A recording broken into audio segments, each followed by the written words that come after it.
Oh, oh no. There we go. Boom. I'm back. Lord have mercy. Okay. Hey, everybody. It's your boy, Zach ZYZ. Boom. Oh, God. Fucking every day. Okay. Hey, everybody. It's your boy, Zach ZYZ. Every single day. Oh, God.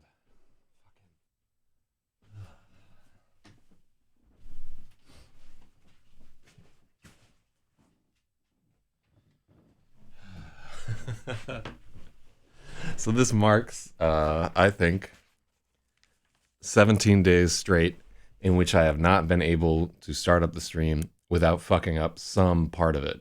In this case, having another window open with the stream so that I was echoing onto the stream. Previously, I've forgotten to turn on the microphone. I've forgotten to update the day. I've forgotten to link the show to. It's just, I have not been able to do this shit right. So the big GRAVID news here. One, we're on to chapter 23, which means if we can edit this chapter and the next chapter and the next chapter today, that's 3 chapters today. One of them is a Fragile Phoenix chapter. The other one is short. I can't remember what the third one is. Oh, are you already high on fucking ketamine, Meep Sheep? So shout outs to Meep Sheep right here. He tells us that today he saved a life. So that's pretty fucking gangsta right there. I'm a pretty big fan of saving that life. All right, open in browser. Let me see if I can get this restream chat going. Let me test. There we go. Yeah, I see that test right there. The shit works. Okay. So this chapter actually can be kind of helpful for people. So this first chapter is about getting a good night's sleep, which I know you IRC users need desperately. But more so than just that, it's one of the chapters where I've actually done significant research on it. So pretty much anything that you see in a Fragile Phoenix chapter actually happened, or is like legitimate medical advice. And I am a doctor, so if you die while following it, you can fucking sue me. I don't give a shit. That's what malpractice insurance is for. But yeah, so I guess the big news with this is I'm considering doing a sort of intro video for this. It's something that I'd have to put together relatively. I mean, we're going to have like 70 more days. I probably should have done this at the start, but I didn't honestly think that I would keep doing this for so long. Or that I would be able to get through a quarter of the book in like 20 days. 17 days, really. So we might, by that, if we keep going at this pace, we might be able to finish this whole thing up by like mid-February or something like that. That would be cool. I'm sniffing like I just did a couple of white lines of horse crank. Yeah, let me go blow my nose at some point and see if I can't blow some dude while I'm at it. Just to make myself useful. But yeah, so I have an idea for like just like a 2-minute intro at the beginning of this thing. I'm gonna see if any of our friends online want to make a song for it. So I'll probably make the video first, and then just have a contest to score it with like a really sad song. So I think my budget for this whole thing is maybe going to be about $300 or $400, which doesn't sound like a tremendous amount of money when you're talking about making a film, but when you're talking about money going into like a business project, like putting out this book, money that I can never recover. Like basically anything that we put into this at this point is lost money. So I see big, who is this character right here? Tamanor 277. Welcome to the stream right here. Hell yeah. So new thing that we're doing is at the top of the stream, you can see my fucking weight. Starting tomorrow, I'll put the calorie count for the day before. And we're going to try to get some exercise in before the end of this. So my goal by the end of this whole thing, that 223 will potentially read about 205 to 200 by the time that we finish with this book. So I'm just, the holidays are over for me. I've been eating way too good. And that, like I sit like a lot more comfortable around 205. I think my maximum weight ever was about 255, and that's just too fucking fat for the kid. So if you'd never tuned into this guy before, we're on page 164 of Gravid. Gravid is my 8th book. It's a full-length novel about a young woman struggling to deal with the death of her father. And it includes what we think at this point are aliens. I don't know what the fuck is going on there. But yeah, nothing says recovering from loss like aliens from outer space. Hell yeah. So yeah, it's a hard science fiction. There's no fucking magical horses or time travel or other bullshit in it. All this stuff should... In fact, this is all based on a true story. So that's it. Hold on, what do you got here? This is in Gravity's Rainbow. It's Gravid. It's kind of the same way. So let me go blow my nose and take a giant shit. And you guys can just stare blankly at the screen until I'm back. Because we need like background music for this shit too. But I just haven't figured out quite how to make a lot of these things happen. The stream needs to improve. But actually, I'm just going to blow my nose. I'll be like 2 seconds.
There we go.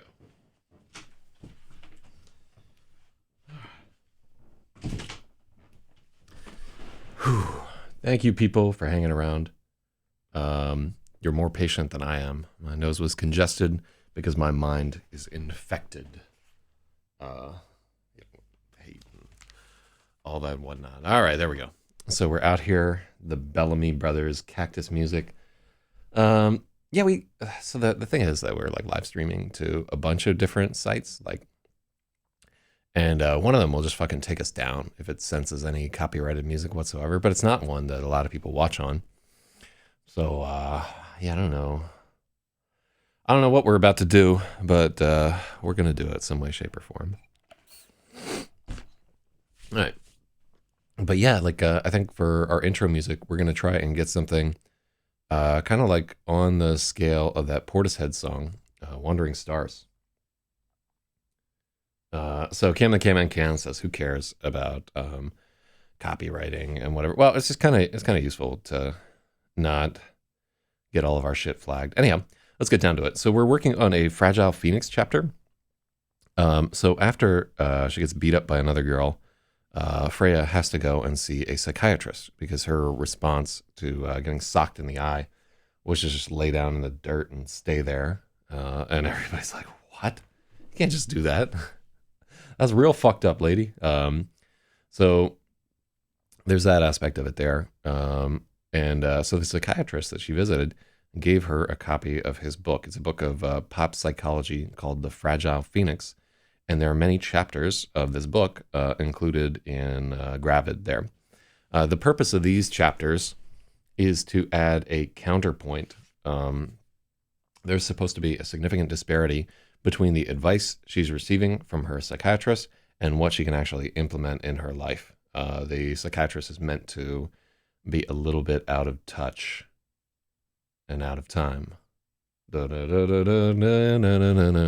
a chance to see, I think it was either Daryl Hall or the Oates guy of Hall and Oates.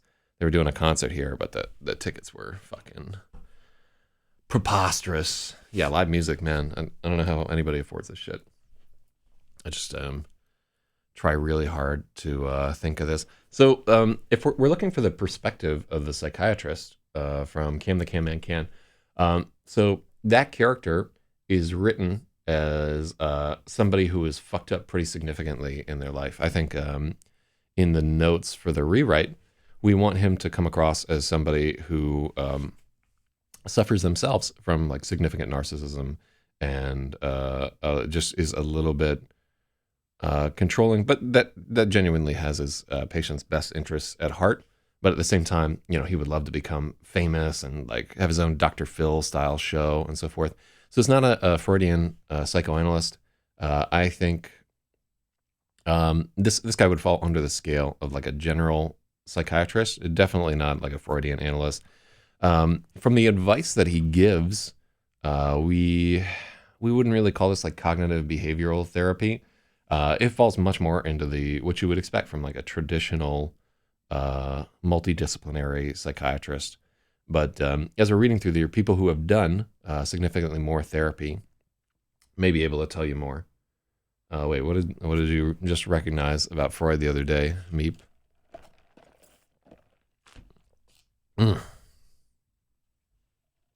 Cocaine causes erectile dysfunction. Yeah, for some people like can fuck all night on that shit. It's weird too. If you refer to the David Allan Coe song, "Lay Me Down Some Rails, Boys," you'll hear the story of somebody who definitely gets increased sexual performance from cocaine, but maybe long-term use, not so much there. But yeah, definitely cocaine a big factor in Freud. So I don't know. It's worth considering. I guess you would just have to do a bunch of cocaine yourself to test out the theory. Don't do a bunch of cocaine yourself. You're in a fragile period in your life right now, just like Freya. Let's get down to it. So this is Dr. Raymond Garbuglio, The Fragile Phoenix, Chapter 1, Tranquility and Recovery. Instead of an introduction, I'd like to begin with the most important piece of information I can give you. Your physical health is the foundation for your mental health. There are 3 things you can change right now that will absolutely improve your mental health, no matter what your other circumstances are. These 3 things are 1, eating a healthy diet, 2, getting enough exercise, and then 3, sleeping well. So I have never had a patient who did not benefit significantly from focusing on these 3 things. Generally, by the time someone comes to me for help, at least one of these areas has been compromised. Often, it's all 3. This book is going to initially focus on giving you effective strategies for improving all 3 goals. It's not an accident that they're in that order. If you're eating it well, let's start this paragraph over. Yeah, he's not Dr. Benway. I think we're not doing a lot of him pushing pills on her right there. You know, I'm no Burroughs. I've never even touched heroin. I've never had a patient who did not benefit significantly from focusing on these 3 things. Generally, by the time someone comes to me for help, at least one of these areas has been compromised. Often it's all 3. This book is going to initially focus. Start over. This book is going to initially focus on giving you effective strategies for improving all 3 goals. It's not an accident that they're in that order. If you're eating well, you will find it easier to get enough exercise. If you're exercising sufficiently, you will find it easier to get sleep. Once you're sleeping well, everything will get easier. I promise you. With the goal of getting at least 6, ideally 8 hours of restful, healing sleep at night, here are a few strategies you can employ that will immediately help you. Okay, so this is... Okay, let's make this.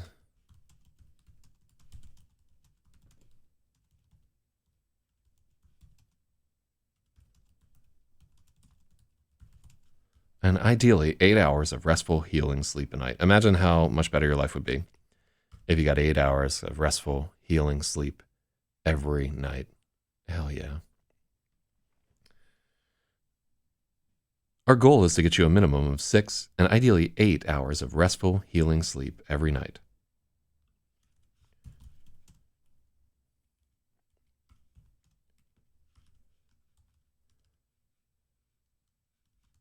Here are a few strategies you can employ that will immediately help you. Instead of giving you some general tips and urging you to find the combination that works for you, I am instead going to give you some very let's take out instead. Instead of giving you some general tips and urging you to find the combination that works for you, I'm going to give you some very specific instructions, which will work best if you follow all of them. Underline. It's a self-help book. Okay. So that's probably the only underline that we have in the book right here. And I'm very niggardly with underlines and italics because I'm going to have to... I say that knowing that the book is just chock full of italics. Every italic that's in there, every underline that's in there, when I'm going to have to be the one that implements all of them, and they have to be individually implemented when you import the file into InDesign. So yeah, I try not to use too many of these. So creating the ideal sleeping environment. And this is something, everybody out there listening to this, if you want to sleep better, I promise you this. Oh, a colon.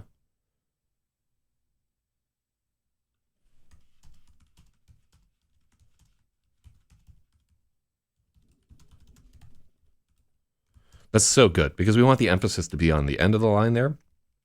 It's a good spot to put in a colon, which we seldom get to do. So let's listen to the new sentence.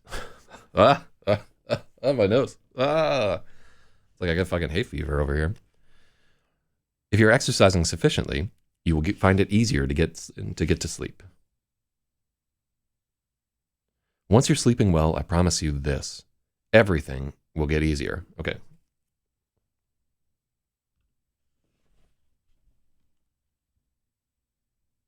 Once you are sleeping well, I promise you this. Everything will get easier. Okay. And that we took out the contraction there. Just so that the line had like a little bit more tempo balance there. Once you are sleeping well, I promise you this. Everything will get easier. Okay, cool. Yeah, so I think that's a really good note. And generally, we kind of breeze through the Fragile Phoenix chapters because they're written like in a magazine style that I'm not a good editor of. So, and again, this is real research that I did. So here's the perfect sleeping environment. 65 degrees Fahrenheit, which is 18 degrees Celsius for all you people in Hindustan and Buttfuckistan, etc. Totally dark, quiet, comfortable, free from any devices that will keep you awake. Free from any expectation of doing anything but sleeping. Let's do the free from the expectation of doing anything but sleeping. So if you've read around on like sleeping better, you've seen that all these things, like no doubt in countless articles, but really what I found, and this is researching myself, you know, I don't always sleep fantastically. All these things need to be there to get really deep sleep. Let me see. Legit question: am I familiar with Andrew Weil? I don't know who this character is.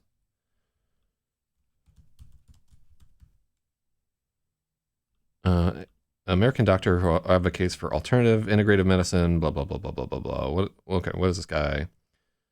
List of controversial view of conventional medicine.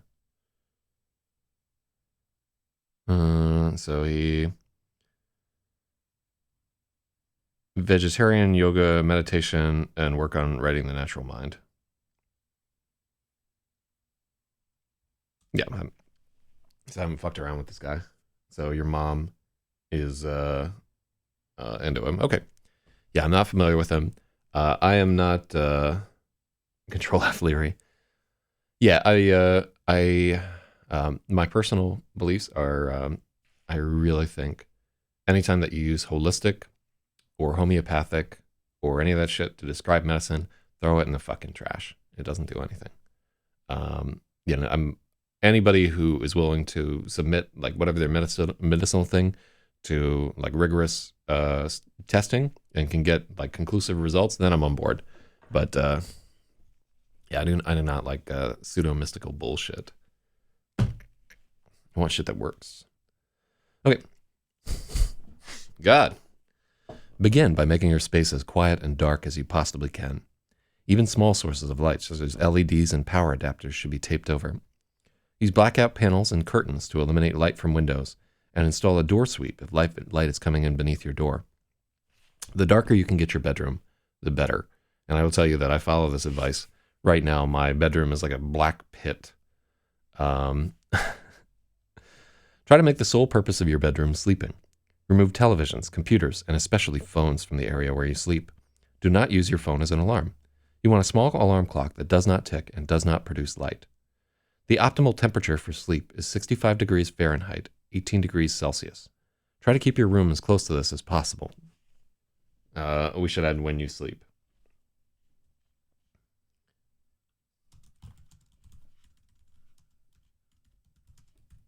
So this guy should come across a little bit unsettling, right? And we don't really get that in this chapter. But this is just very much this is an instructive chapter. One thing that they always taught us in improv was not to do teaching scenes, right? And this is a little bit of what I would consider a teaching scene here. But as I was doing, I had to do a bunch of research on sleep because the character is about to go through like a really bad insomnia phase. And everything's going to start fragmenting a little bit as a result. And like I wanted to give people some of the keys that I found to getting out of that pit right there. And so if you're writing like a long ass novel, it's kind of a relationship with the reader in that it's helpful if you can give them some information that will improve their life. But that's just my theory. Your sheets should be clean, comfortable, and changed every 3 days. All right, how many of us change our fucking sheets every 3 days? I want a show of hands in the chat. I think mine have been on there for like 2 weeks. Character of this doctor would benefit from the influence of Dr. Andrew Weil. Well, maybe, anything's fucking possible. Your mattress should be comfortable. If it isn't, get one that is. Oh yeah, just make it appear. Your phone should be set to quiet hours during the duration of your sleep and charging in another room. Don't sleep with music, television, or the radio on. Don't sleep with music, television, or the radio on. If you prefer to have background noise, use a fan or noise generator. Remove as many sources of external noise as possible. Have a set of soft silicone-type earplugs available for times when there's noise you cannot control. Stop drinking water at least 1 hour before your chosen bedtime. Don't drink water at night or have a glass of water beside your bed. Eliminate caffeine from your diet if possible. If not, don't drink any for at least 12 hours before your bedtime. Remember, there's caffeine in soda, tea, and chocolate.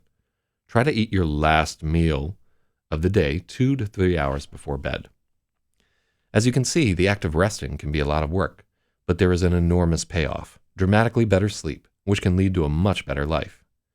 Okay, you've done all these things, and now your bedroom is a dark, cool den. Your phone is elsewhere. You're ready to sleep. How do you do it? Begin by lying on your back with your arms at your sides. Slowly relax your body as follows. Begin by wiggling your toes, curling them and then uncurling them. Point your toes and then unpoint them. Flex your calves, then relax them. Tense your thighs, then relax them. Move up to your abdominal muscles. Then curl your fingers and uncurl them. Flex your forearms and relax them. Then your biceps, then your shoulder muscles. Finally, lean your head back, take a deep breath, and release it. Take deep breaths and release them. All right, there we go. Take deep breaths and release them. As you practice this technique, focus on finer and finer muscle control. You'd be surprised at how much control you can gain after a few weeks of practicing this technique, and also at how much easier being relaxed in this way makes it easier to get to. Okay, this is not good.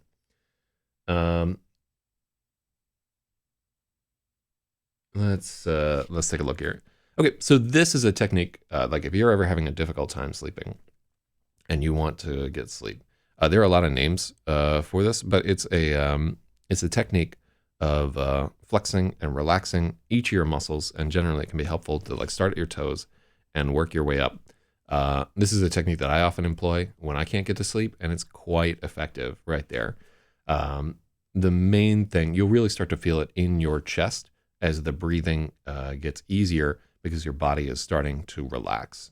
And there's like, if you were talking to like a chiropractor or something, be like, oh yeah, all these organs like hiding in your body or thetans or whatever the fuck. But it is true. There's like a bunch of tension hiding out in your body, and you won't even know that it's there. Like, by the way, look at this.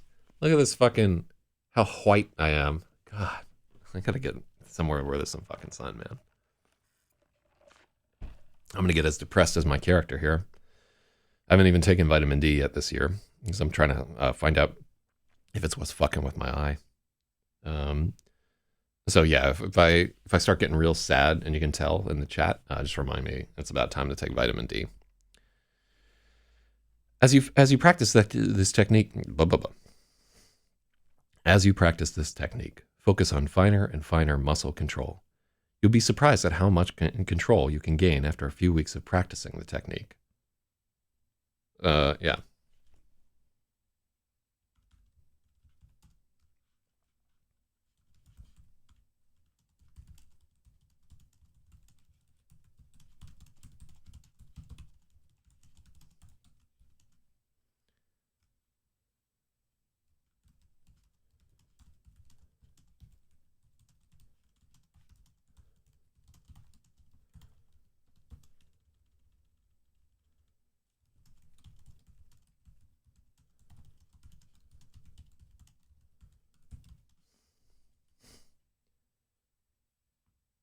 Wheel shit with that character in mind. Yeah, I could give. Yeah, if you can, like if your mom is familiar with this, the most helpful thing to me is to find like the most egregious example of somebody, of like his work, where it really gets across the negative parts of his character. That's what I'm interested in, because like it's already easy for me to do, like therapists with your best intentions at heart or whatever. But what I'm looking for is kind of like the greasy angle of that dude, where he's find me a book that has his sinister side, and I'll look into it. 'Cause that's what we're after. We want something sinister. Okay. You will start to feel muscles you didn't. As you practice this technique, focus on finer and finer muscle control. You'd be surprised at how much control you can gain after a few weeks of practice. You will start to feel muscles you didn't even know you had. Also, you will be amazed. You'll be amazed. You will start to feel muscles you didn't even know you had. I don't like also here.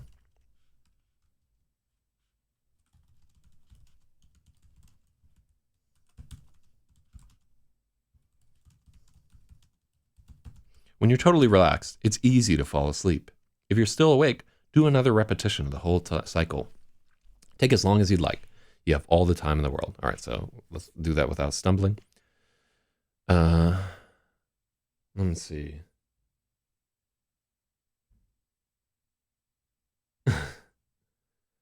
Chapters randomly inserted about mushroom trips. Yeah, it's been a long time. I think when I'm done with the editing of this, I'm going to go to Amsterdam and get real fucked up on mushrooms.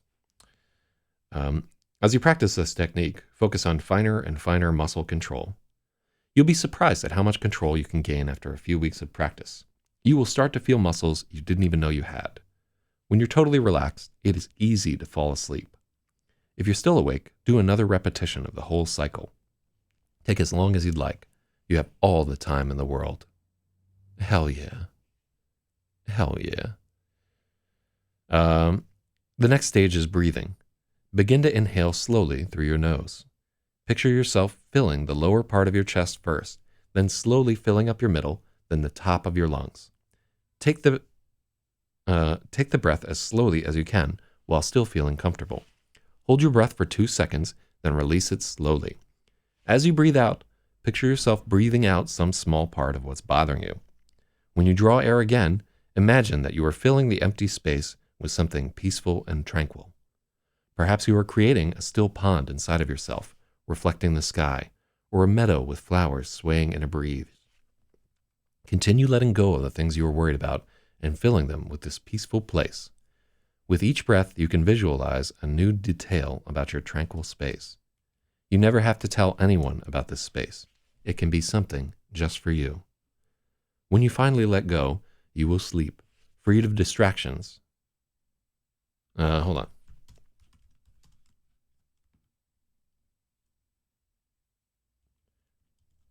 When you can finally let go, you will sleep. The sleep will be deep and healing.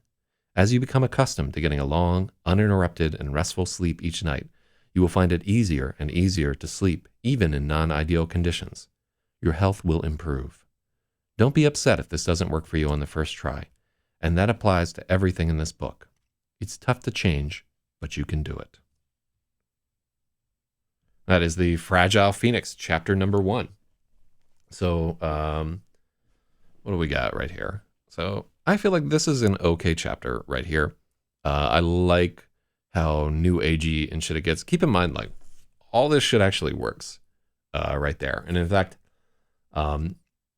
it would be kind of funny to pose as a psychiatrist or whatever, or a self-help guru, and just post all the chapters of the Fragile Phoenix. Maybe have like one of those crazy like 80s backdrops there, do something weird with my hair or whatever. But yeah, we could totally do something like that, just as like a weird promo thing. And yeah, I'm gonna dress up as Dr. Vincente Garboglio. I like that. Yeah, like maybe sit like on an armchair or something like that. Yeah, mate, I know you're high as fuck, but yeah, you're beating the same horn pretty hard here. I'm like willing to check that out. Just I don't know, send me like a EPUB or some shit like that of the just email to anytime you want me to read something. I'm just gonna make this the de facto standard. Anybody who would like me to read something, email me a copy of it as like an EPUB to load@load.com. If you take the step to emailing me something that you want me to read, and this goes for everybody. If you email to L0DE or Zach@ZachZYZ.com, I guess is the one that we should use for here. So if you email to Zach@ZachZY.com an EPUB of anything that you want me to read, I will attempt to read it, right? I'm not promising I'll get through. It's like playing a song on the show, right? I'm not promising I'm going to play the entire thing. But if you think it's important for me to read something, or if you want feedback on something that you've written, throw it on. Yeah, you can just pirate it. Like, I don't want to get some fucking self-help guru. By the way, like, it's not hypocritical for me to advise people to pirate books, because all my books are available fucking for free on my website. And they've always been that way. And I'm always going to make my books available for free to people who can't fucking afford it through some way, shape, or form. If I have to torrent them myself, if I get a traditional publisher, like, my shit will always be out there fucking for free. So I don't have any pity for these motherfuckers trying to earn a dime off of writing.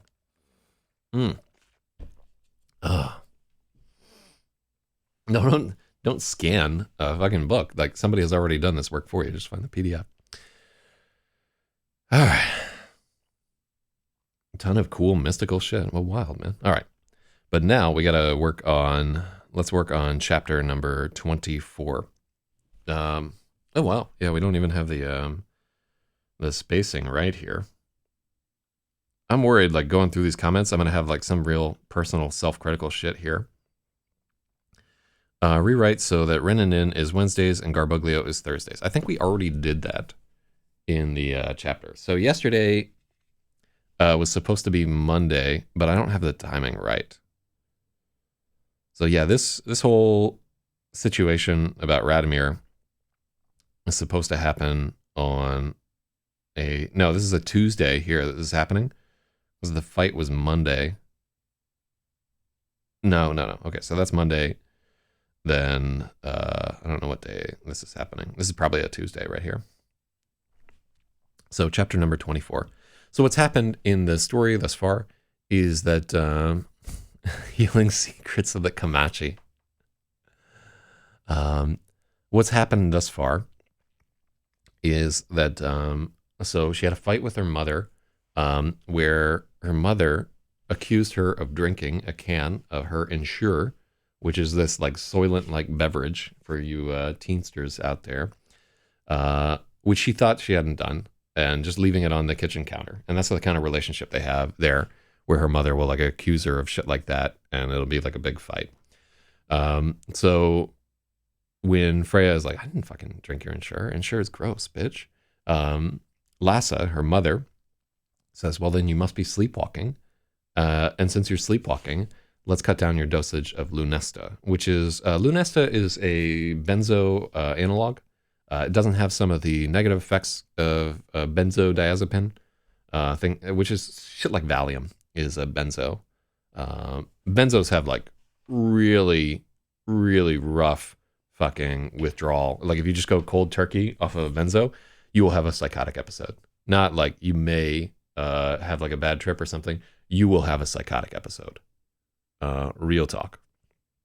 So Cam is saying that this is a Z drug, not a benzo. Right. It's not a benzodiazepine. It's not in the benzodiazepine class, but it like it mimics the functions somewhat. It's a little easier to come down on. It's much harder to OD on. You would have to eat like a whole fucking pile of Lunesta to OD on it. And Z drugs do indeed pose their own risks, or pose their own risks. And so Freya has been taking this drug to sleep since the death of her father. So for about 6 months, and finally her mother is just like, I'm fucking out of here. So she tells her to start tapering down and taking like half a pill every night or whatever. And Freya is fucking distraught by this, because really the deep sleep that taking this drug provides her is one of the only things that's letting her keep it together. And so she feels very panicked by this. So that's where this chapter is going. So, and I think as we're going through this chapter and the next chapter, we're going to start having a lot of dream sequences, right? And dream sequences are really easy to overdo. And I think we have like 2 of them in pretty rapid. I think this chapter and the next chapter are both dream sequences. So 16 female main. How about you? Hell yeah.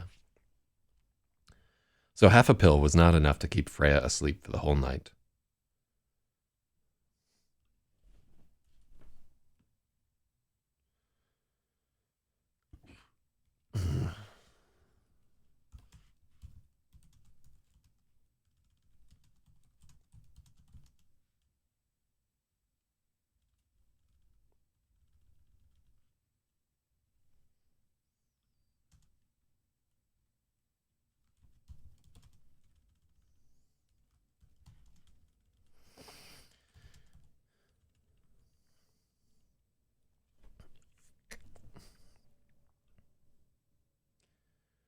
Half a pill was not enough to keep Freya asleep for the whole night.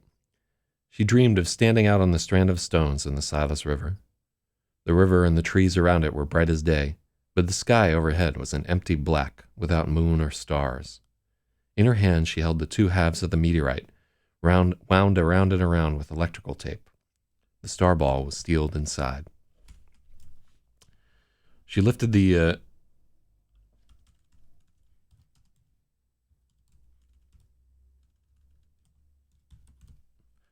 bundle over her head and threw it as hard as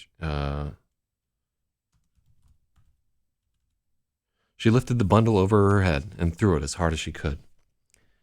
The meteorite flew upriver and clapped against the water like a cannonball, sending up a plume of white spray. She looked up hopefully at the sky, wanting the stars to come back, but they didn't. A low, rumbling roar was rising through the stones beneath her feet, and she knew she'd made a terrible mistake. The river began to rise where the meteorite struck. A mass of green-black vines broke the river's surface and writhed there.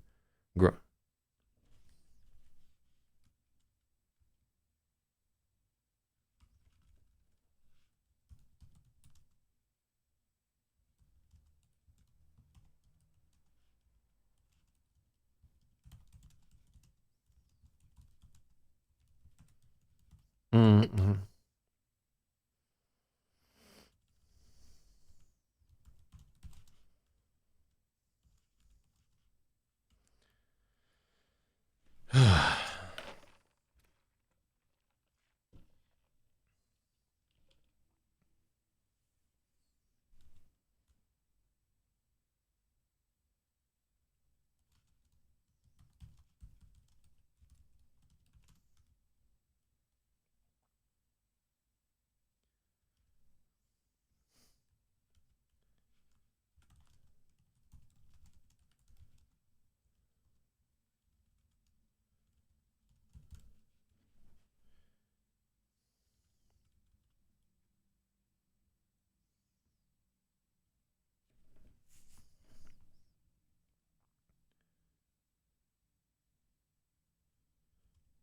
A mass of green-black vines broke the river's surface, writhing like serpents.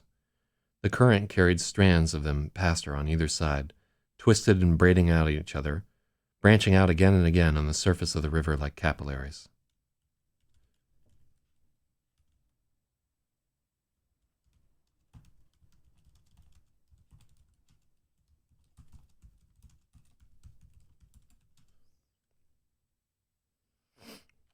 Hmm.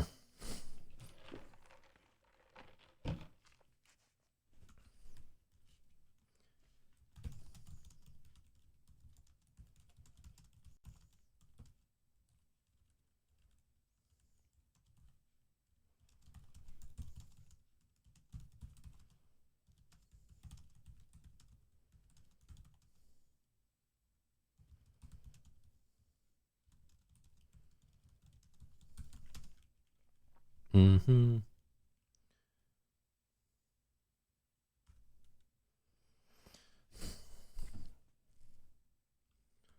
When they drew close to her, Freya saw that they were not vines, but long black eels with needle teeth and glittering eyes.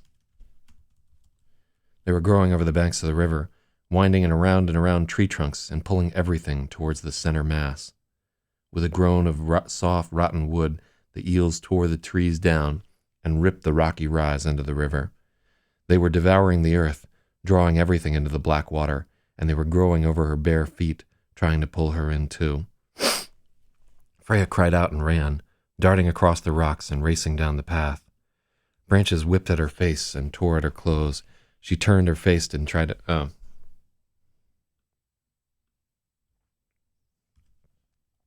Behind her, a wall of squirming eels was roaring down the river like a flash flood. She could not make it to the high ground.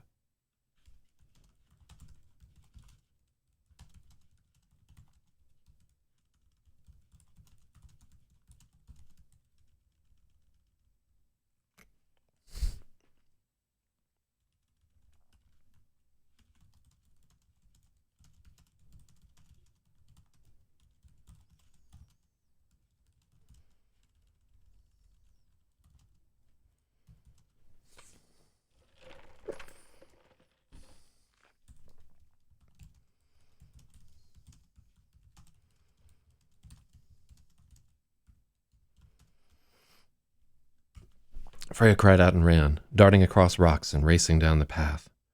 Branches whipped at her face and tore at her clothes. Behind her, a wall of squirming eels was roaring down the river like a flash flood. There was no way to make it to high ground. The writhing wave would pull her under and tear her apart. She woke up in the darkness, legs kicking against a tangle of sheets, hands clenched into fists that her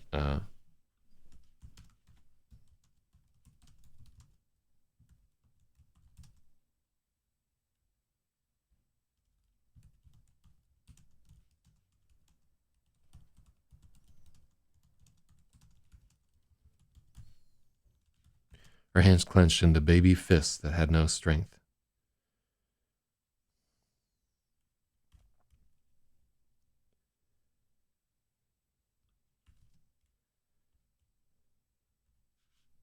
Her heart was beating so hard she was afraid Lasso would hear it and come yell at her.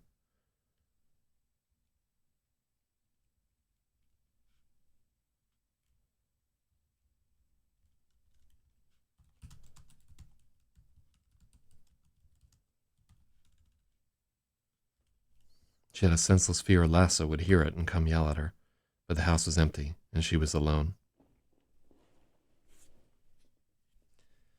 Freya tried to get back to sleep, but it was useless. Freya tried to get back to sleep, but it was useless. The dream stuck in her, refusing to fade away. She was caught on the border between too tired to get up and too wound up for sleep for what felt like forever. Finally, she fell into an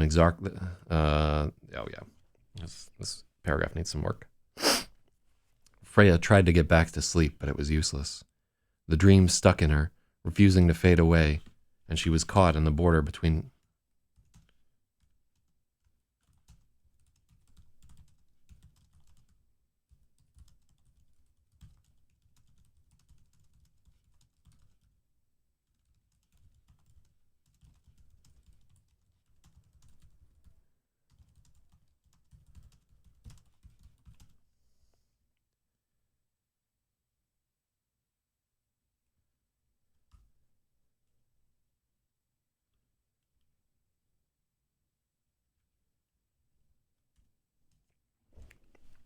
Freya tried to get back to sleep, but it was useless.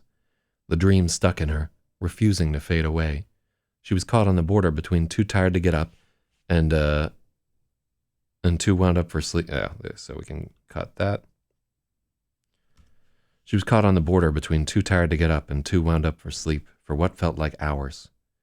Finally, she fell into an exhausted darkness that seemed like it only lasted for minutes before the first rays of dawn were falling on Yggdrasil, painting the whole world green.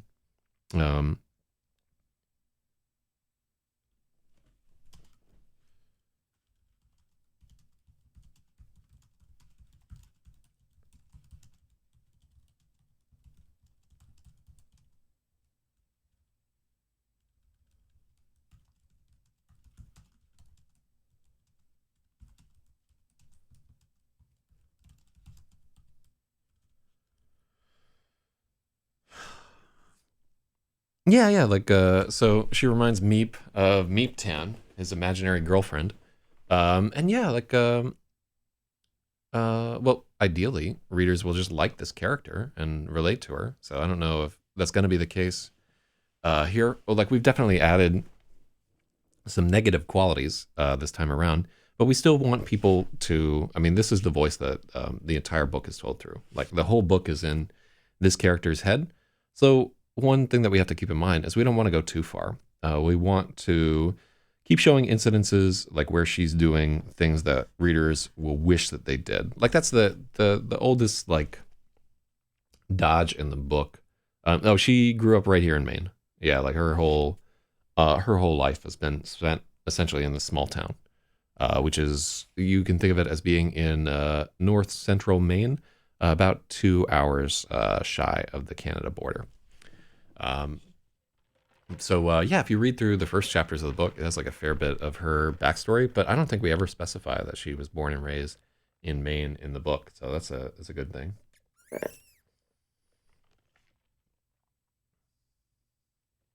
Mm. Painting the whole room green. It was 6:15 a.m. Even if she could get back to sleep, she would be late for school. Freya felt hopeless and crushed. No, that's okay.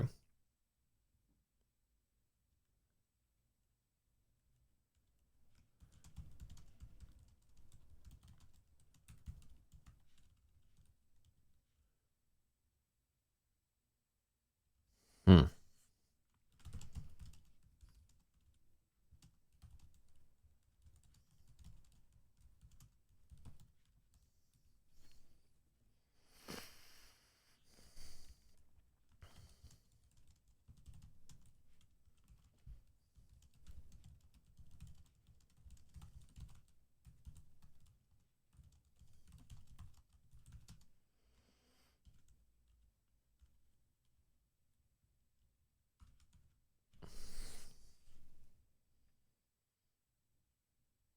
Mm-hmm.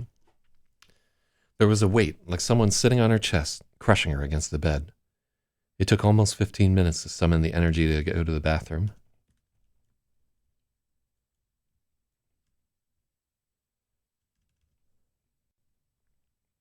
She didn't want to look in the mirror, but she did anyway, and her eyes were haunted and red. She tried to get mad at Lassa for doing this to her, but it didn't work. She just felt shitty and small. The only good thing about the whole day was that it wasn't raining. She rode her bike to school again and trudged through classes and barely heard a word. Uh,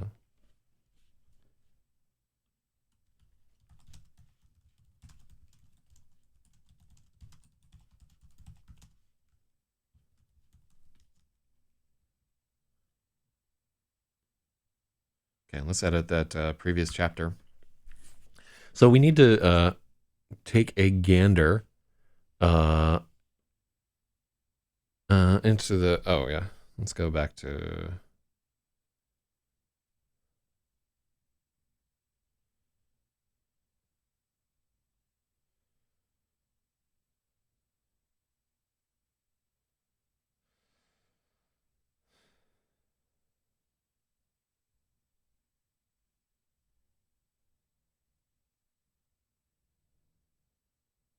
Oh, yeah, yeah.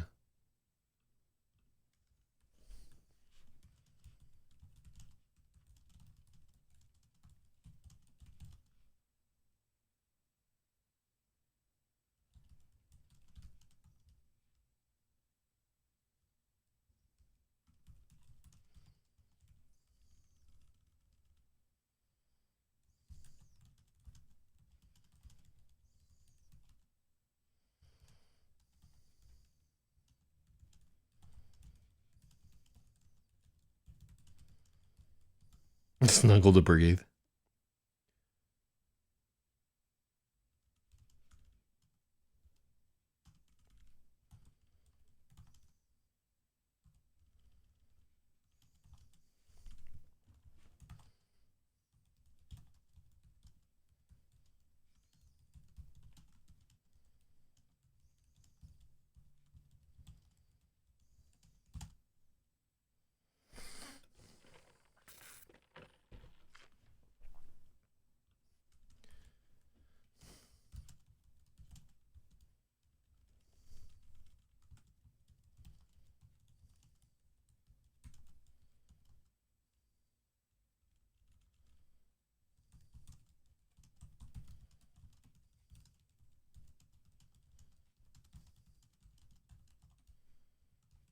I like the description of 15 minutes sucking away. That's much better.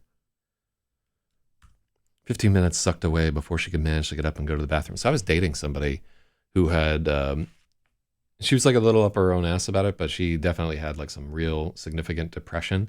And she would like wake up in the morning and just be kind of like locked, staring at our ceiling, and have to like slowly work up the mana to get out of bed.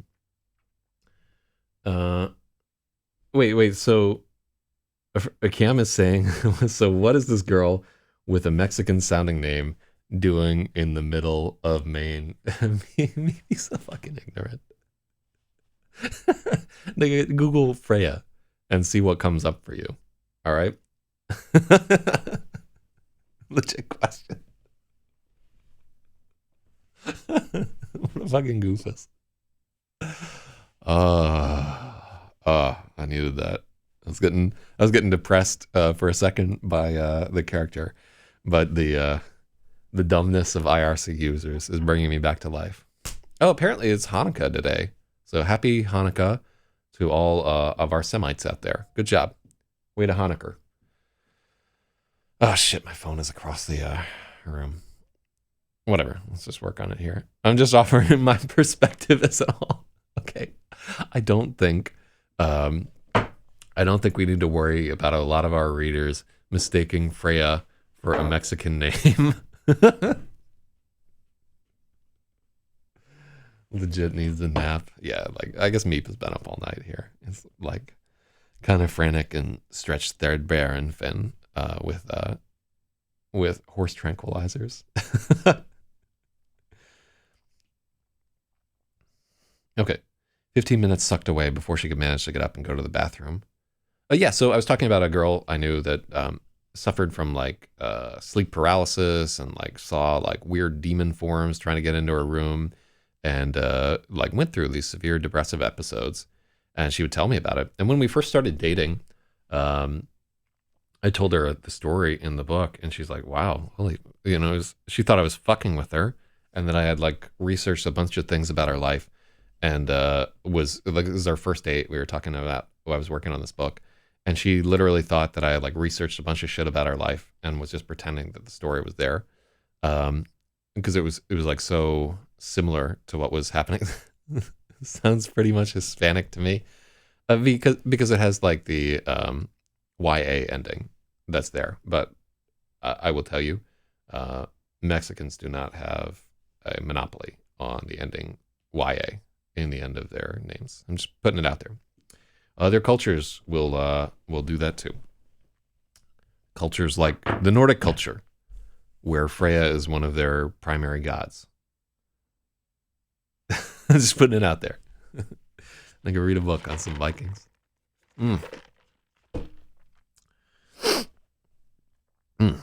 15 minutes sucked away before she could manage to get up and go to the bathroom.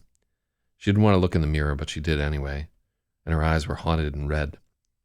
She tried to get She tried to get mad at Lassa for doing this to her, but it didn't work. She just felt shitty and small. The only good thing that happened all day was that it didn't rain. Freya rode her bike to school again and trudged through classes and barely heard a word anyone said. It was like there was a shell of thick glass around her, and everything that came through it was dull and distant. She spent the first half of the day telling herself she could go home after lunch, but once she ate, she decided she would feel the same at home as she felt at school. She was surprised to find that she was still hungry after lunch. She wondered if Lunesta withdrawal gave you an appetite. So she should get increasingly hungrier as the story goes on. And if we have an opportunity for her to be hungry and eat something, she should do so. That's just a note from me as you're reading through this. Her hunger should continue to increase. Mm.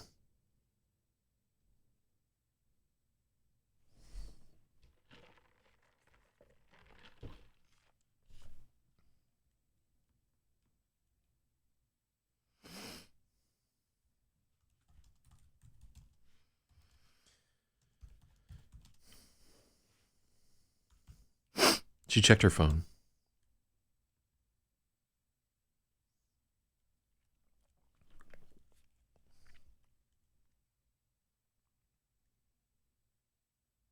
So apparently Z drugs have an appetite increase. Huh, I didn't know that. It's news to me, boys. It was like there was a shell of thick glass around her, and everything that came through it was dull and distant. She spent the first half of the day telling herself she could go home after lunch.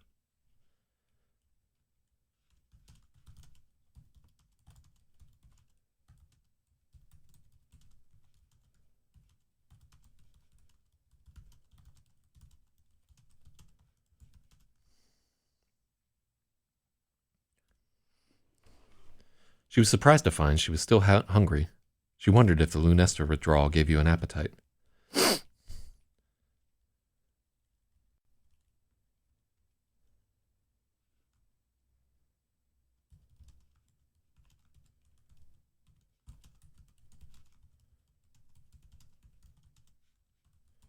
After Mr. Mazzini's class, Freya felt lightheaded. As she walked to her locker, she felt more like she was swimming than walking.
I can mail you some Ambien if you'd like. No, let's not let's not commit federal crimes and then talk about it online.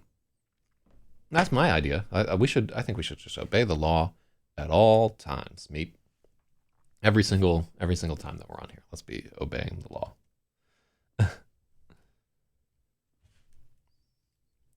After Mr. Mazzini's class, Freya felt lightheaded. Walking felt like swimming. People were looking at her as she struggled to reach her locker. She wondered if she was too out of it to ride her bike home, but decided it didn't matter.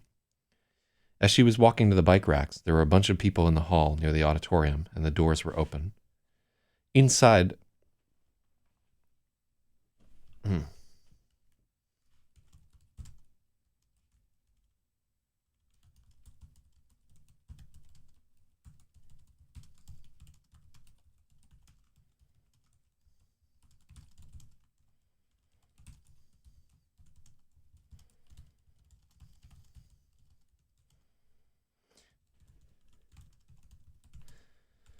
As she was walking to the bike racks...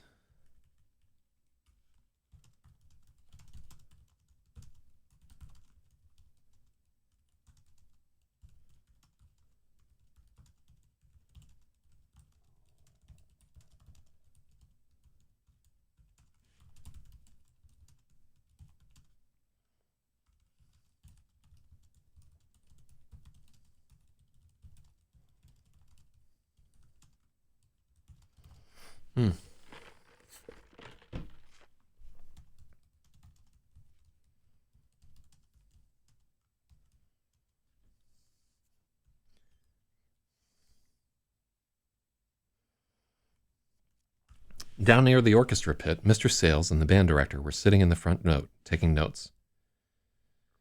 On stage, a freshman was just...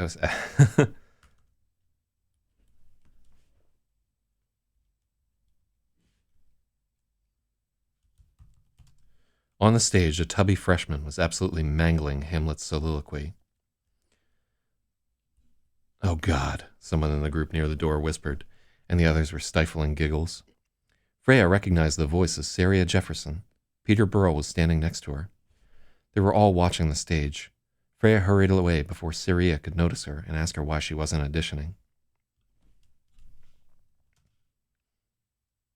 Her eyes were watery as she rode home.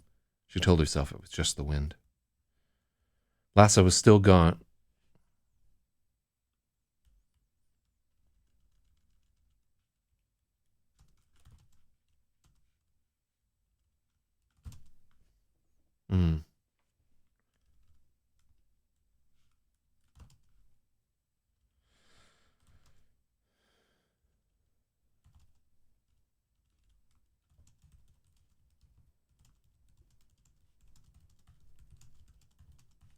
She could barely make it up the hill to her house.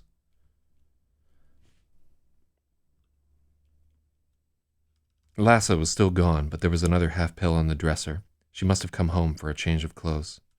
How long could it go on like this? Freya began to imagine what life would be like if she and Lasso never saw each other again.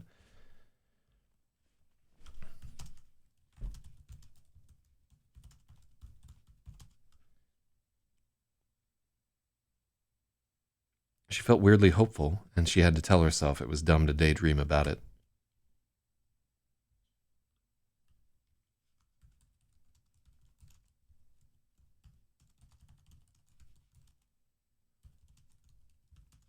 Lasso would return, and things would get worse. She made an omelet, and again was surprised to find she was still hungry when she finished it.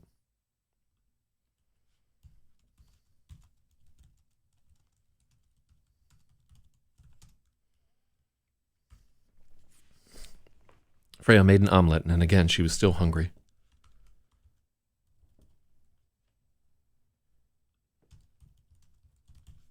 She ate a blueberry yogurt and counted the cans of Ensure in the fridge so Lasso couldn't spring that on her again.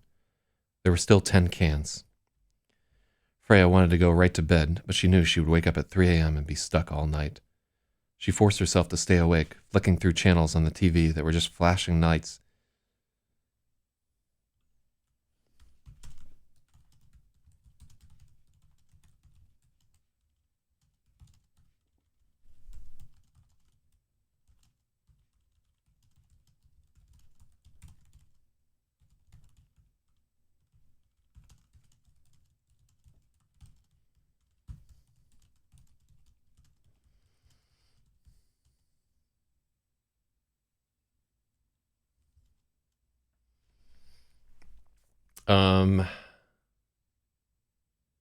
I should replace the period with a semicolon right before Mr. Sales. Let's see if those are actually two clauses joined here.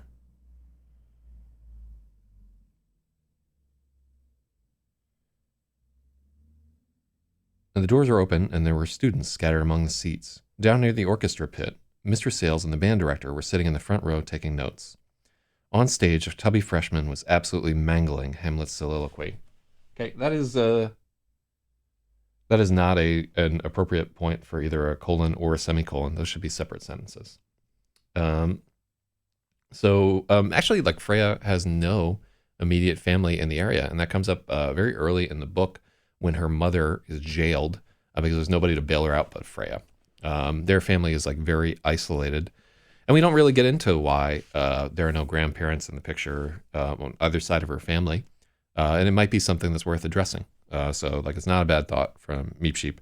I'm not going to have her grandmother be addicted to painkillers, though. That's like, why? You know, it's not a book about addiction at all. Freya wanted to go right to bed, but she knew she would wake up at 3 a.m. and be stuck all night. She forced herself to stay awake by flicking through channels on the TV without watching.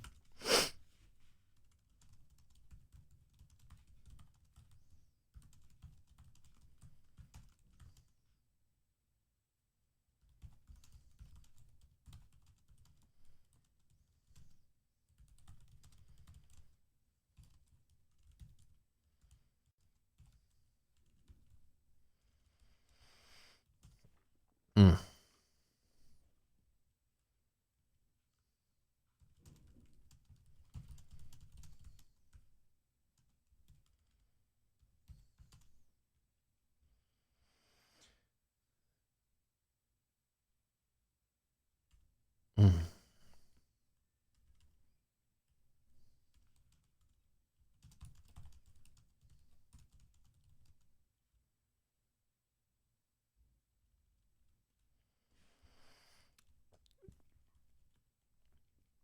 Mm.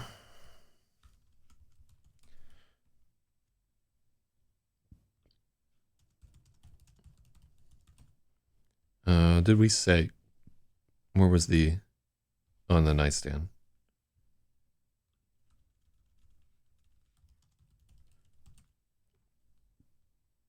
Okay. Freya looked at the half lunesta on her nightstand and got undressed.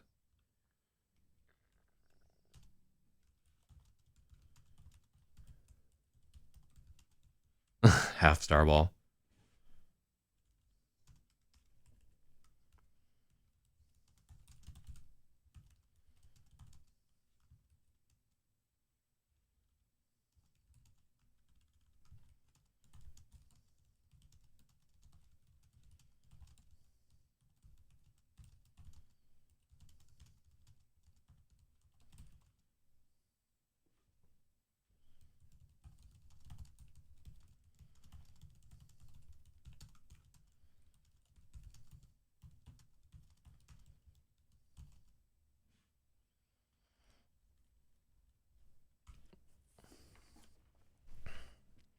Freya looked at the half lunesta on her nightstand and got undressed. Lassa had thrown away the CD she was using as the starball's throne.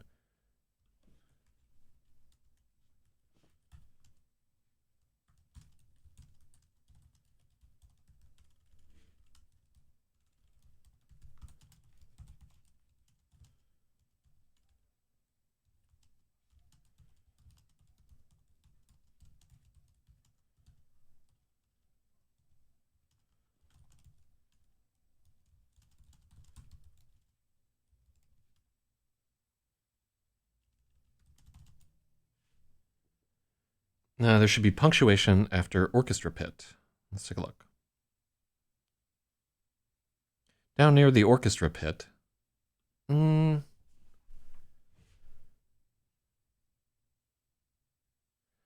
don't think we actually require a comma there. Yeah, it doesn't feel right to me. Oh, shut up. Wait. Did somebody actually name themselves Samsung TV? After the so one of the entries. Oh no, I think Samsung TV was just Samsung TV previously, but there's a MAC address entry for Samsung TV in the DHCP table of Freya's router when they're like, "Who's fucking stealing all our internet gigabits?" So that's pretty fantastic right there. So shout outs to Samsung TV, who says Space Jews, and he's in. I don't think that the Starball is Jewish. I'm just putting it out there. I could be wrong, and you, as a reader, you're free to interpret the story however you want. Like, I don't get to say in what you think the story is all about. I can only guide you towards the places that I want to be. If you think that there is a intergalactic cabal of outer space Jews, then God bless you. Shout out to Dick Cheney and the reptilians. All right, what do we got here? Down near the orchestra pit, Mr. Sales and the band director were sitting in the front row taking notes. I don't think you... I understand, like, the thought. Oh, that's right. Samsung TV was replaced in the book, but it was replaced by Sony because they're rich. So, yeah, what a diss on Samsung TV. Down... This actually, what we should do here, we should put the direct object of the sentence right here. Mr. Sales and the band director were sitting in the front row.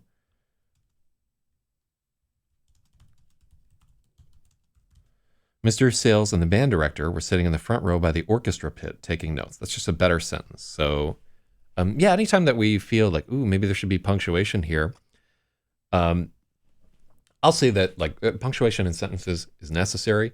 But if we can write a sentence that doesn't require like some kind of advanced punctuation, like a semicolon or an interrobang or a swastika or whatever, let's try to keep our sentences simpler where we can. And I think this is an improvement right here. As a reader, I interpret all characters as being Mexicans from Pueblo, Colorado. Honestly, Meat, you should take a crack at writing like some short stories of your own there. You're very chatty, and like you have a lot of weird experiences and stuff like that. I think you would do well in some kind of stream of consciousness style writing for your fellow drug addicts. So just thinking about it.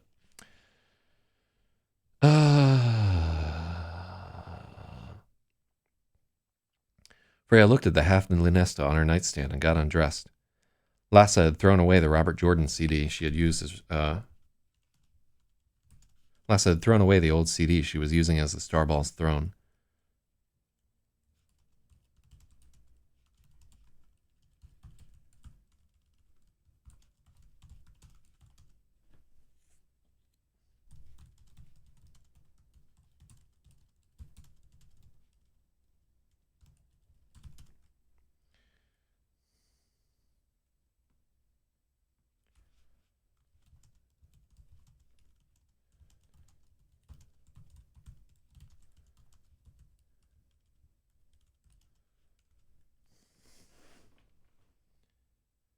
So Cam has probably close to 200 pages on one project, but that's another story, pun intended.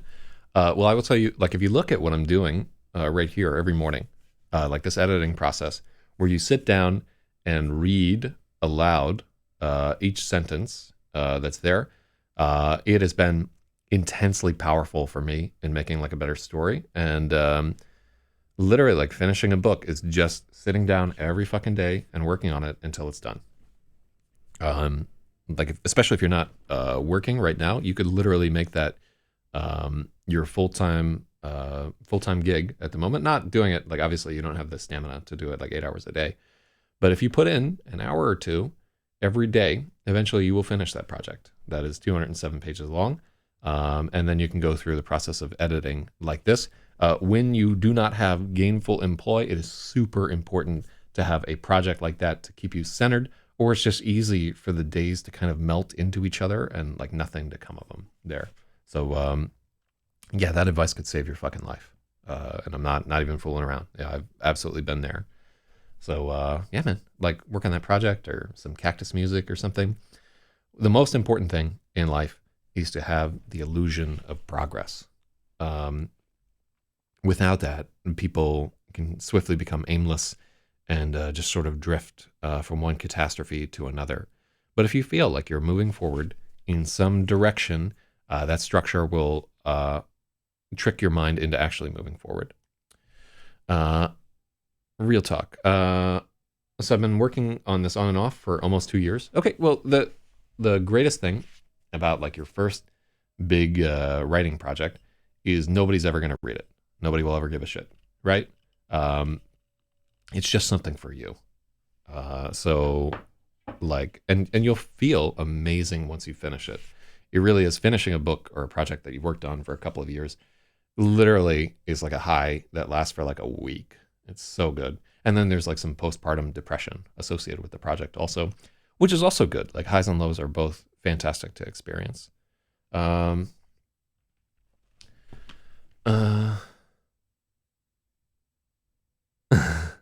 I should add a thing where the main character, every time she walks by a fridge, takes the smallest sip of cream, just slurps it, mostly taking in the air because it's so high in calories.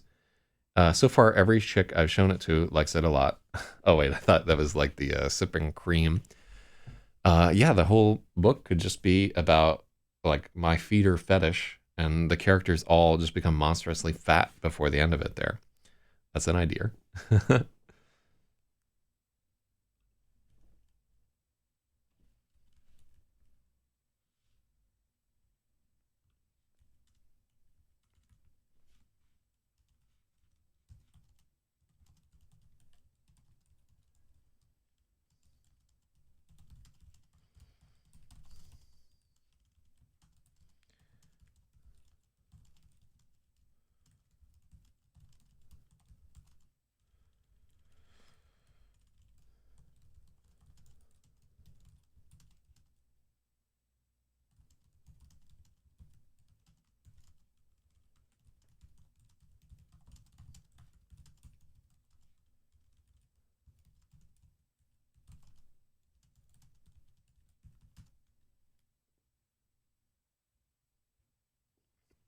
So Spaethiwa, who also has been through this like unemployment thing, is talking about the importance of keeping a regular schedule.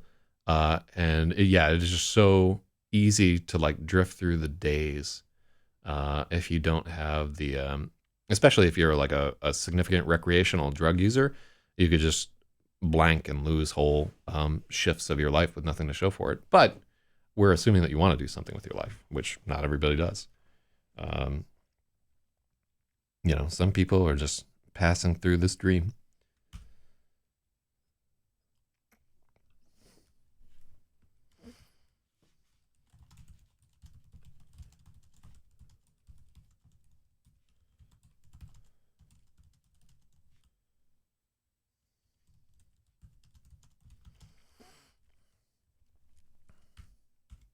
She wished there was someone she could talk to about it.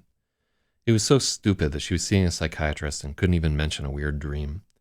She was never going to tell Garboglio about the star ball. Jane had been interested in dreams, but Freya wasn't sure she would have told her either, even if they were still friends.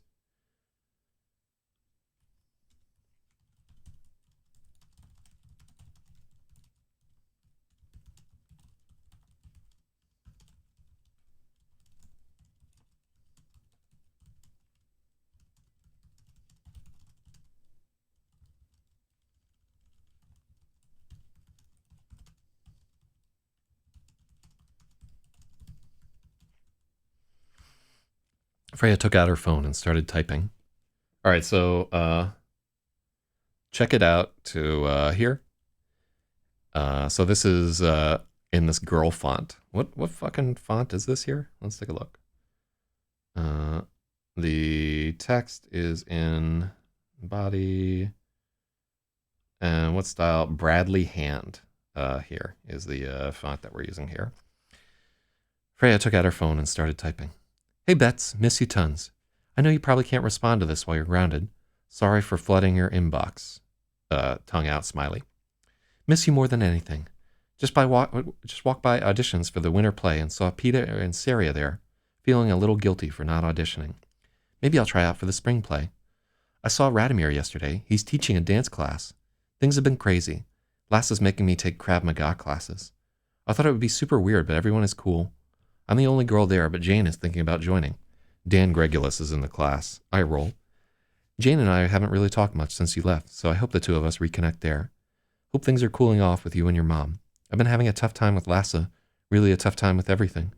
Would love to talk with you on the phone if you can find the time somehow. Freya stopped tapping on the phone and read back over what she'd written. It felt needy and sad. She scrolled up in the thread and saw that she'd sent pretty much 2 emails for everyone she'd gotten back, and a few times there were 3.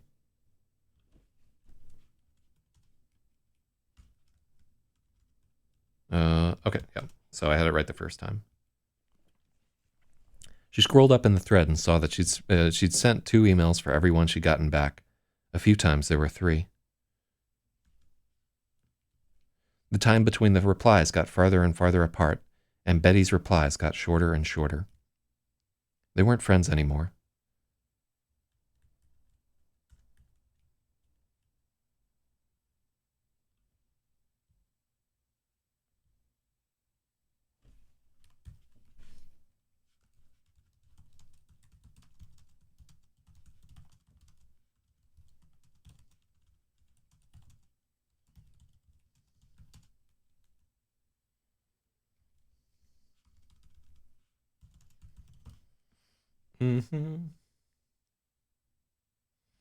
So Samsung CB says, my passive income allows me to do nothing, and it's awesome, but sucks at the same time.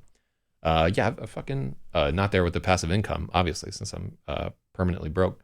But yeah, I've been there. Like just having that much time is both a blessing and a curse. And I tell everybody, you need a project to keep you going. Let's see. This is the first editing stream I've seen, but this is like, that sounds like I'm not racist, but so I may want to consider ditching Lunesta as her drug of choice anyhow. Well, this is the last scene that This is the last scene that Lunesta even really appears in. Um, so replace it with Ativan. I'd have to see like a strong reason to do the two because we've already done the research on Lunesta. So apparently we're supposed to change Krav Maga to Sistema. Krav Maga is too Jewish and gay.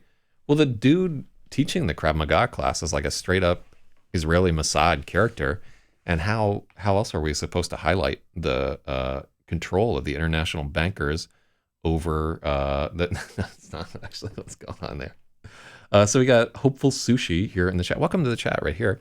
This is a live editing stream where we're on day 17 of our straight thing. And what do we make it to? We're currently at page 172 of 774. Today, we will get to 25% in here. And it's a thumbs up emoji. I thought it was like somebody face palming. But I was appropriate right there. They weren't friends anymore. Freya sucked in air through her teeth as...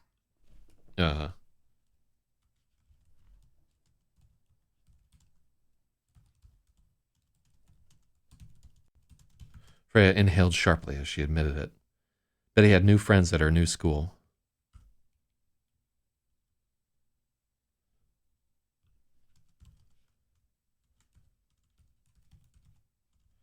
Betty had new friends in Wisconsin. She didn't need Freya any longer. It was pretty obvious that she was just responding out of politeness or pity.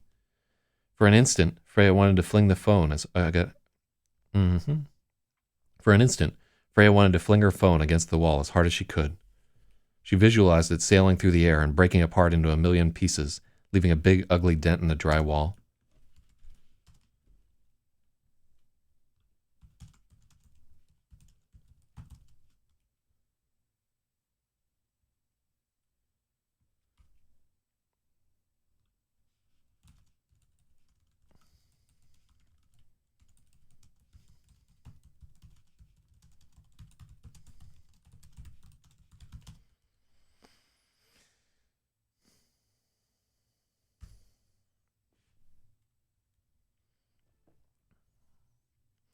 For an instant, Freya wanted to fling her phone against the wall as hard as she could.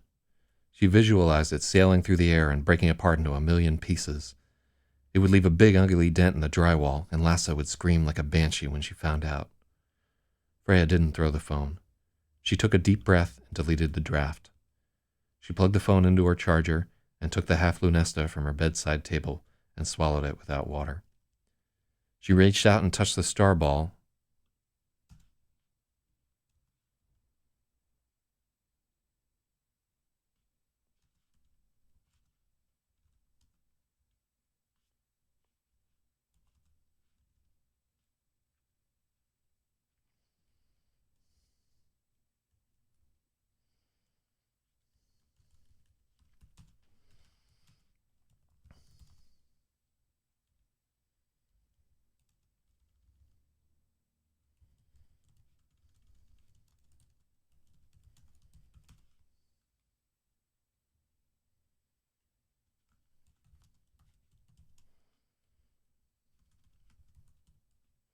Freya reached out and touched the star ball. It was still warm.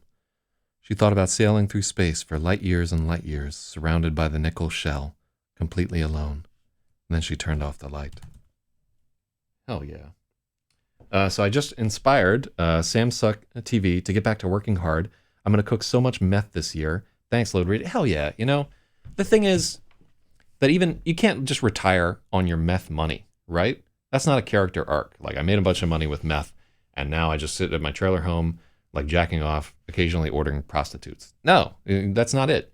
You know, you need to, if you're going to be the meth kingpin that you've always dreamed of, you have to keep grinding. You have to keep cooking the meth. You have to keep selling the meth.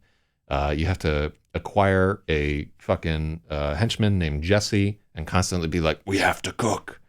You need to get into a fucking war and blow up a fucking drug den and get shot in the chest and, you know, Baby Blue playing in the background. Hell yeah. Yeah, just don't give up on your dreams is what I'm saying there. Oh, that medicinal methamphetamine. Hell yeah. Let's go through this paragraph again. They weren't friends anymore. Freya inhaled sharply.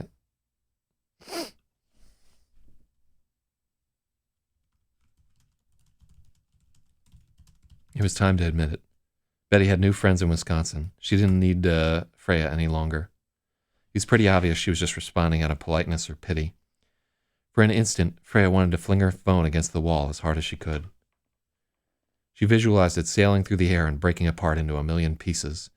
It would leave a big ugly dent in the drywall, and Lasso would scream like a banshee when she found out.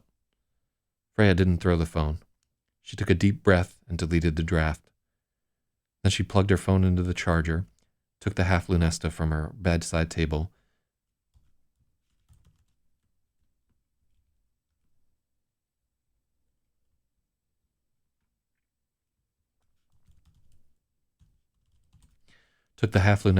nightstand and swallowed it without water.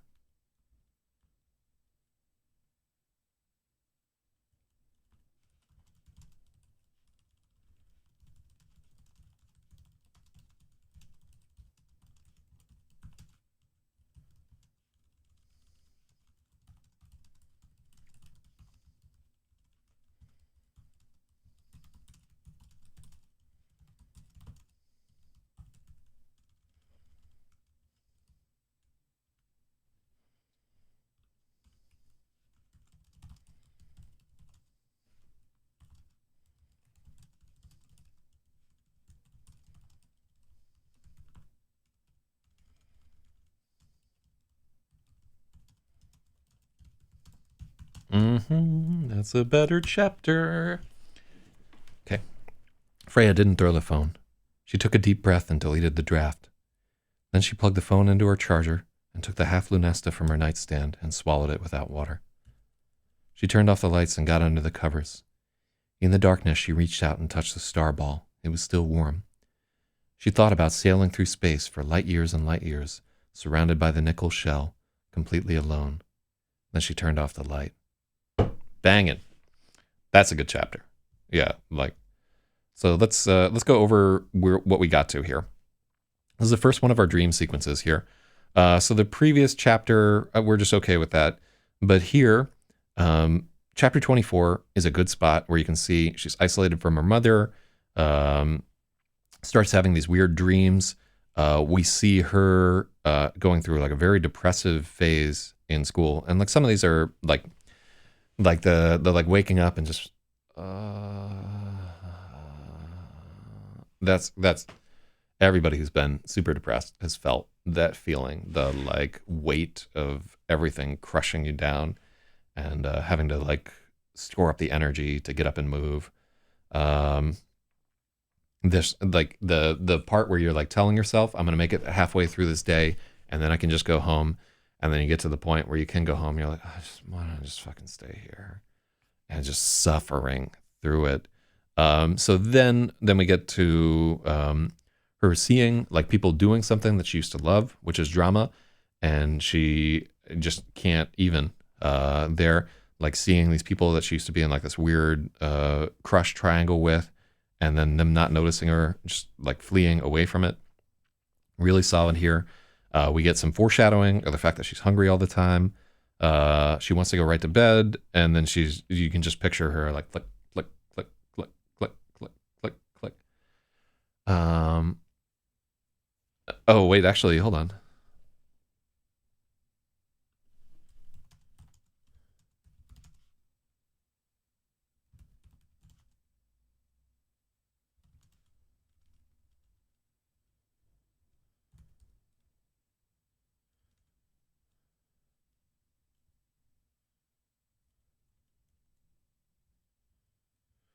I wanted to like throw in a line, like a simile about how like clicking the remote was like dry firing a gun, but that's people won't buy that. I like that idea though. I'd love to see just a scene or something like that where like if I were doing this as a screenplay, I would have her and then cut to a shot of a hand like dry firing the gun, click, click, click, and then back to the remote. You just do that little like flash thing or whatever there, because this is a section where we can start to have like these minor hallucinations and so forth, which I'm a big fan of. So I really like this one. I like the choice to use like this girly font for their email. And then I like the part where she just like freezes and it's like, what am I fucking doing? This person doesn't care about me anymore. They don't respond. They don't do anything. So really like all this. And I like where the chapter ends. I'm very happy with chapter 24. So, and I think we did some pretty good edits there. So yeah, that's a very important chapter. It's a short chapter. Let's take a look. How many pages is this? This is 1, 2, 3, 4, 5, 6. So it's 6 pages. Yeah, our chapters come in at about 7 pages a pop. And I think in that 7 pages, this chapter does a lot of work, which I'm pretty happy about there. Okay. Let's see how long chapter 25 is.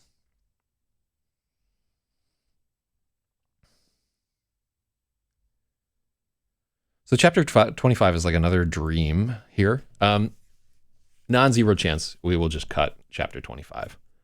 Let me see, what's our time at? How long have I been doing this? So 9:24. We've been going for about 2.5 hours. It's a Sunday. So what I'm probably going to do here.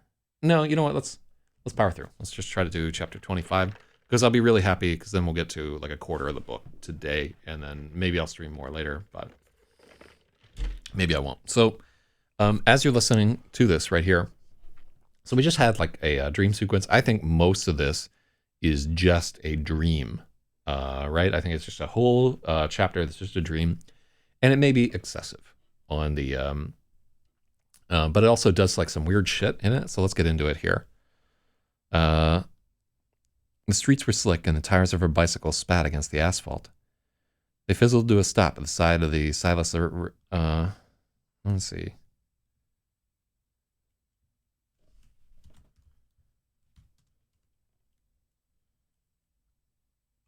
They fizzled to a stop at the side of the Thoreau Bridge, and the perspective was all wrong. The bridge sprawled on for miles and miles. The river had spread far over its banks, and when she looked upriver, a vast ocean had swallowed the woods. The way she'd come was impossibly distant, disappearing into a shimmering mirage. It was a relief to know that it was all gone, and there was no way back. She never wanted to return.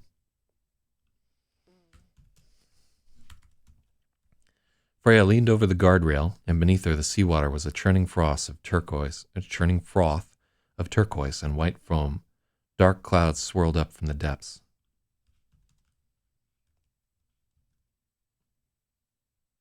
So we don't need dark clouds swirling up from the depths. That doesn't. For an instant, she thought she saw a body drifting past, but as she leaned forward to see, she felt herself beginning to tip over the edge. She was caught between the urge to dive in and the desire to withdraw. At last, retreat won. The sea was rising up to the pylons now. The tide was coming in. It would not stop.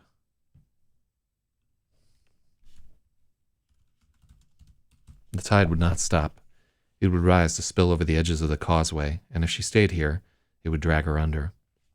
There were birds crying overhead, but when she looked up there was no sky, just an empty black void. She set off on her bike, feeling always like there was a car bearing down on her, about to run her over.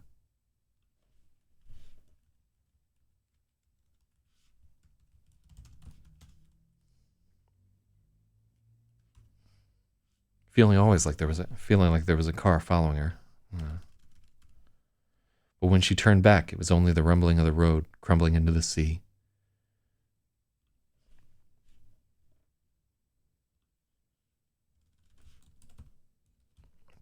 She raced up the road to Grayson, spiraling around the hill. The parking lot by the cafeteria was sheared in half. It had fallen into the sea, exposing a cliff of white chalk that dropped 1,000 feet to the rocks below. The lot sloped downward. If she stopped pedaling, she would roll right over the edge and go sailing under the rocks below. But she had the feeling she was being driven along on rails, and all the decisions had already been made. She abandoned the bicycle, and the lip of the parking lot rumbled and sloughed off, tumbling into the sea. Yeah, this chapter chapter needs work. Yeah, I don't think we have hooked anybody into going along with this here.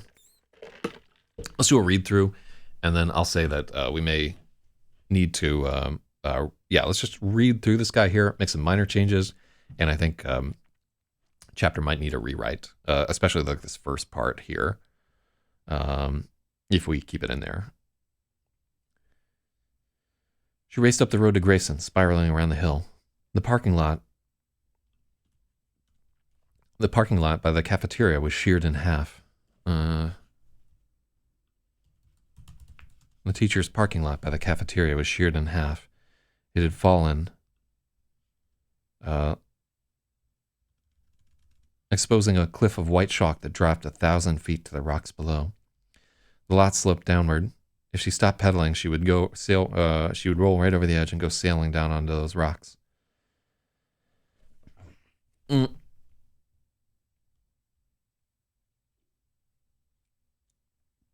don't need that.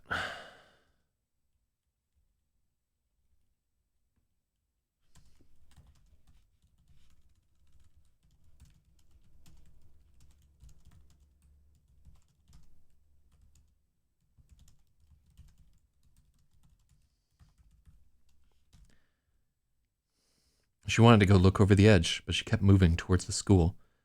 She had the feeling like she was being driven along on rails, and all the decisions had already been made. She abandoned the bicycle, and the lip of the parking lot rumbled and sloughed off, tumbling into the sea. Freya entered the school, feeling like she needed to warn everyone it was all coming apart. But inside, Grayson was empty. All the lockers were flung open, and fine white sand was spilling out of them. The halls were ankle-deep in water. Overhead, the intercoms were spewing static. It rose and crashed like the surf. With every step splashing, yeah.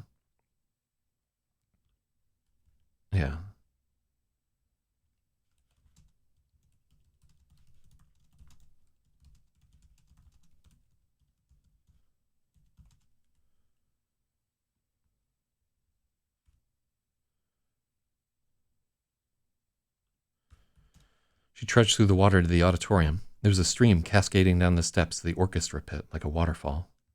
The stage was aglow with boundary lights, and she could see the shadows of the other performers cast into the dark. Freya climbed the steps, afraid she would get yelled at for tracking sand onto the stage, and took her place in the blocking. The spotlights came up, and Saria and Peter were there, dressed as Inez and Garcine. She looked down and she didn't have a costume. She was wearing just a t-shirt and jeans. For a moment, she was afraid she'd lost the star ball. Her hand shot to her thigh, but it was there in her pocket, thrumming against her fingertips. The water had flooded the orchestra pit, and it was lapping at the edge of the stage, but Peter and Saria didn't seem to notice. Instead, they were staring at her, the air heavy with expectation. It was her line. The crystal shattered, but I don't care. I'm just a hollow dummy. All that's left of me is the outside, Freya said, feeling like someone else had borrowed her voice and was speaking with it. Saria and Peter spoke the same line with her. Their three voices were in...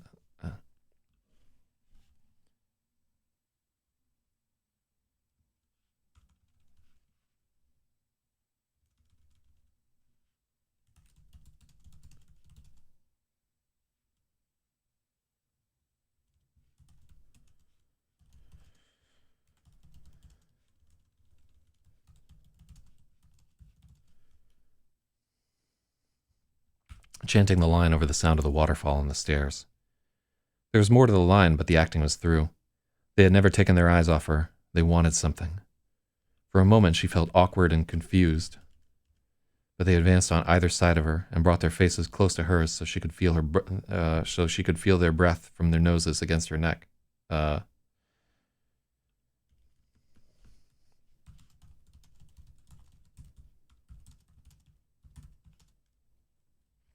She had an urge to bolt, but there was nowhere to run. Freya.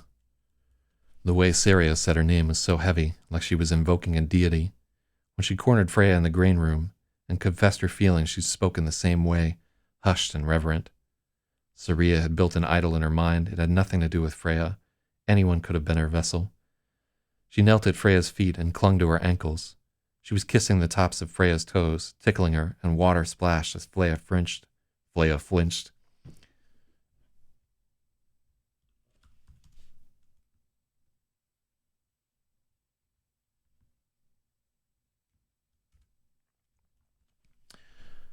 The flood had risen over the stage now. Peter was kissing her neck, encircling her from behind with his arms, but all she could think about was escaping the tide. She tried to twist away, and her shirt came apart. Her arms shot up to cover her chest, but Peter and Saria pulled them down and held them. There were two of them, and one of her. She felt more exasperated than afraid. How could they not see what was going on? Again, she had the feeling that she had no agency here. Everything had been determined, and she was just following the choreography. Peter and Saria were kissing her stomach. But none of it felt like anything. She just went limp, the way she had after Tommy socked her. Let's see.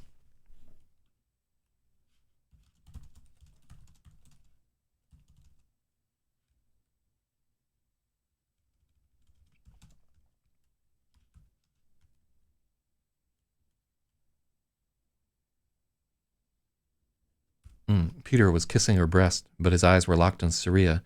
The whole thing was an act for her benefit. Saria was staring up at Freya, hoping, imploring, but there was nothing there for her. Nothing at all for any of them. They were all about to drown anyway, so it didn't matter. She felt them tugging at her waistband, trying to pull down her jeans, and it jolted her. The star ball was in her pocket. They tugged harder. They were going to take it away. They would find out everything.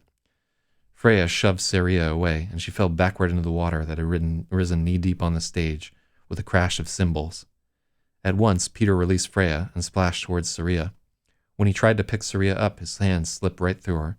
She was coming apart in a swirl of bubbles.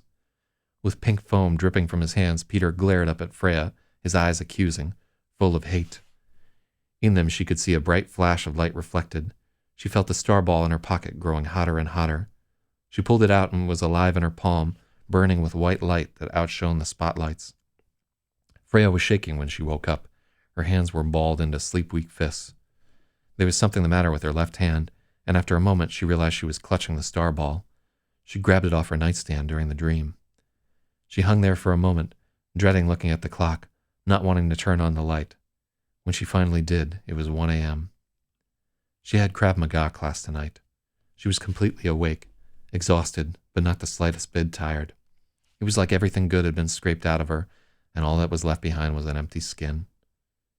Why was she dreaming about Peter and Saria like that? She'd only had a glimpse of them in the auditorium. She hadn't spoken to either in months.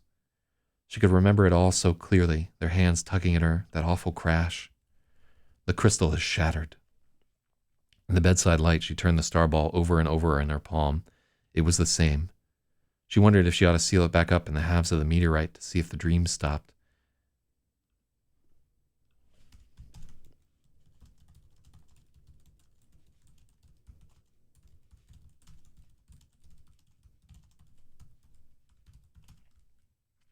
She thought about the dream from last night, the meteorite all wrapped up in tape and the river overflowing with eels. Was it trying to warn her? To threaten her? She set it back on the nightstand. She set the star ball back on the nightstand, staring at it.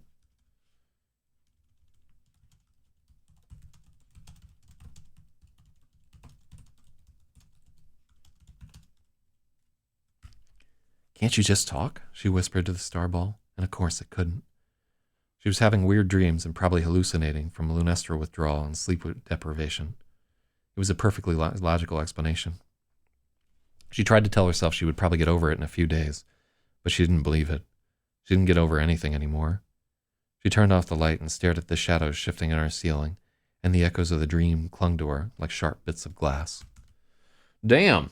Alright, so yeah, that's just like an initial pass. I feel like we need to do a second pass on this guy. This is really the starting of like a strong downward spiral for her. So I'm going to pull back up to chapter 25. Later today, I'm going to do another editing stream, and we're going to try to knock out chapter 25 and get into chapter 27. I'm not certain that we get to keep chapter 25. I think it's asking a little bit too much from the reader to commit to a second dream so soon after that first one. I feel like maybe we need something between... although chapter 24 does a lot here, and it starts with that dream. So I think if we want to do chapter 25, we should, in chapter 24, insert some stuff where she is just hoping that she's not having another dream. and maybe she realizes that it's a dream at the very beginning of it there, but is swept up into it anyway. I think it's a little long running. We should try to cut out like at least a paragraph of the dream sequence in chapter 25. I like kind of like the weird sexual undertones between her and Peter and Saria, but yeah, I think we'll do a little bit of work on it there. Okay, so I'm gonna pause the stream here. I'm gonna go play video games for a while. Start thinking about making an omelet for lunch and then still being hungry and eating a blueberry or whatever. Thank you to everybody who tuned in for this guy. It's super fun doing this. I like seeing the audience like grow a teeny little bit each day, and new people jump in, and fucking makes me happy. So thank you for participating in that. Thanks for all your comments and help. And we'll do more of this a little later. We're almost to a quarter of the way through the book, and today we will definitely be at least 25% done with this. So I'm happy as fuck about that. All right. I'll see all of y'all in a few hours, and good luck.